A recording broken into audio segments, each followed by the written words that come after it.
এবারের একটানা বৃষ্টির কারণে রুদ্ররূপ ধারণ করেছে তিস্তা। সিকিম এবং কালিম্পং পাহাড়ের উপর ভারী থেকে অতি ভারী বৃষ্টি হওয়ার কারণে ফুলে ফেপে উঠেছে তিস্তা নদীর জল, যার জেরে জলমগ্ন হয়ে উঠেছে 10 নম্বর জাতীয় সড়ক। রাতের বেলায় মাইকিং করে সতর্কতা জারি করেছে কালিম্পং জেলা পুলিশ। ইতিমধ্যে বন্ধ করে দেওয়া হয়েছে তিস্তা বাজার চত্বরে যান চলাচল। স্থানীয় বাসিন্দাদের চোখে মুখে রয়েছে আতঙ্কের ছায়া। সেই বিধ্বংসী বন্যা যেটা 2 বছর আগে এসেছিল, যেন তারই সেই ভয়ঙ্কর স্মৃতি ফিরে এসেছে আবার। আপনার খবর, আপনার দিশা।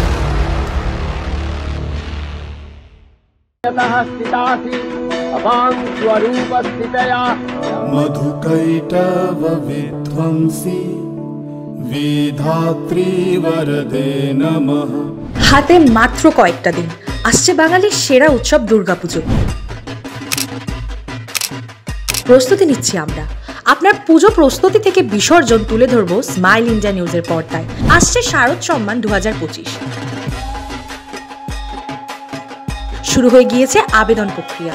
বাছাই হবে সেরা সেরা সেরা প্রতিমা, সেরা ভাবনা, সেরা মণ্ডপ, সেরা আলোকসজ্জা, সেরা আবহ। আমরা আসছি আপনাদের পাড়ায়, আপনাদের পূজা মণ্ডপে। স্মাইল ইন্ডিয়া নিউজ বাংলার শারদ সম্মানে অংশ নিতে সত্তর যোগাযোগ করুন 9323397506 এই নম্বরে।